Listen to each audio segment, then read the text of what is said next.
In diesem Video zeige ich die Ostseeinsel Fehmarn. Herzlich willkommen zu einer neuen Folge von daheim und unterwegs. Wir sind in Schleswig-Holstein auf der drittgrößten deutschen Insel. In der Zeit der deutschen Teilung bis 1990 war Fehmarn sogar die Nummer 1, denn Rügen und Usedom gehörten damals noch zur DDR. Im Hintergrund sieht man die Fehmarnsundbrücke, mit der man sowohl mit dem Auto als auch mit dem Zug ganz bequem auf die Insel fahren kann, ohne sich die Füße nass zu machen. Im Vordergrund sehen wir den Leuchtturm Flügge. Er steht im Südwesten der Insel. Wer möchte, kann den Turm gerne besteigen, denn von hier hat man eine wunderbare Weitsicht über den Fehmarnsund bis nach Staberhoek. Heiligenhafen und Großen Brode sind ebenfalls gut zu sehen. Auf der anderen Seite des Fehmarnsundes gibt es noch weitere Leuchttürme, die identisch gebaut wurden wie dieser hier. Der Leuchtturm Flügge wurde in den letzten Jahren umfassend saniert und zieht die Besucher mit seinem gelb-roten Backsteinkleid an. Das Orientierungsfeuer in der Laterne des Leuchtturms soll den Schiffen, die die Fehmarnsundbrücke aus Richtung Südosten ansteuern, Orientierung bieten. Fehmarn hat eine Größe von rund 185 Quadratmetern und weist rund 80 Kilometer Küstenlinie auf. Im Süden kann man über die Brücke nach Deutschland fahren. Im Norden besteht eine Fährverbindung durch den Fehmarnbelt nach Dänemark. Nochmal kurz zur deutschen Teilung zurück. Bis 1990 lag der nordöstlichste Punkt der Bundesrepublik hier auf Fehmarn. Hier im Südwesten der Insel ist die Küste recht flach. Die Insel liegt meistens nur wenig über Normalnull. Im Osten der Insel weist Fehmarn einige Cliffs auf.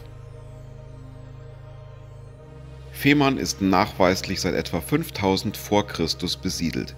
Hier lebten Fischer, die vermutlich Nachfolger von Rentierjägern waren. Zu der damaligen Zeit war Fehmarn noch keine Insel, sondern mit dem Festland verbunden. 2000 Jahre später siedelten hier Ackerbauern an.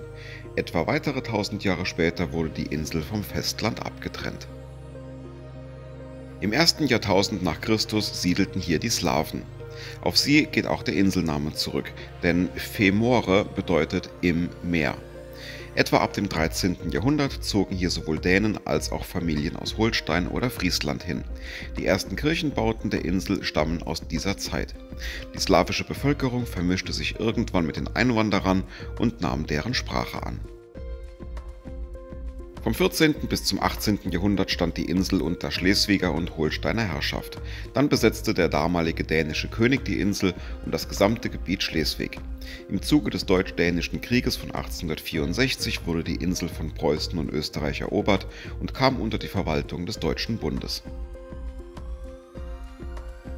Eigentlich wollte Stalin sich im Zuge der Eroberungen im Zweiten Weltkrieg Fehmarn sichern, aber am Tag der deutschen Gesamtkapitulation erreichten britische Truppen den Marktplatz von Burg auf Fehmarn. Die Insel wurde damit britisches Besatzungsgebiet und zählte anschließend zur Bundesrepublik Deutschland. Wir sind jetzt im Hafen der Inselhauptstadt Burg auf Fehmarn.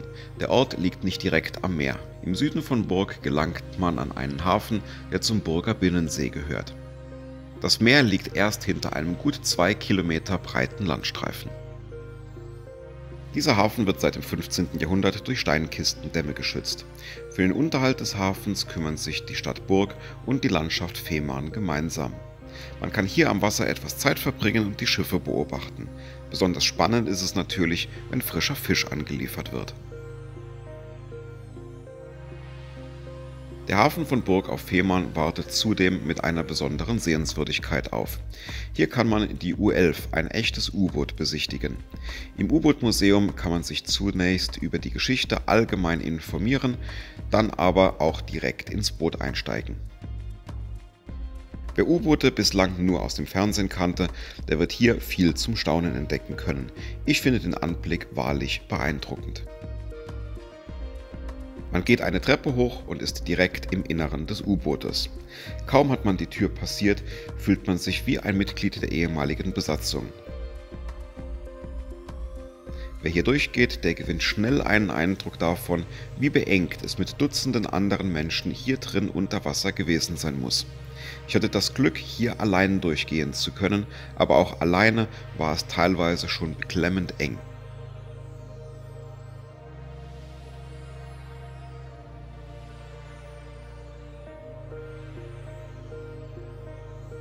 Dieses U-Boot wurde in den 1960er Jahren gebaut und gehörte bis Ende der 1990er Jahre dem U-Boot-Geschwader der Bundeswehr an. Während des Kalten Krieges war das Boot bis Mitte der 1980er Jahre als Küstenunterseeboot zum Schutz von Seeverbindungswegen und für die Abwehr von Angriffen im Einsatz. Das Boot war in 35 Einsatzjahren über 2100 Tage auf See.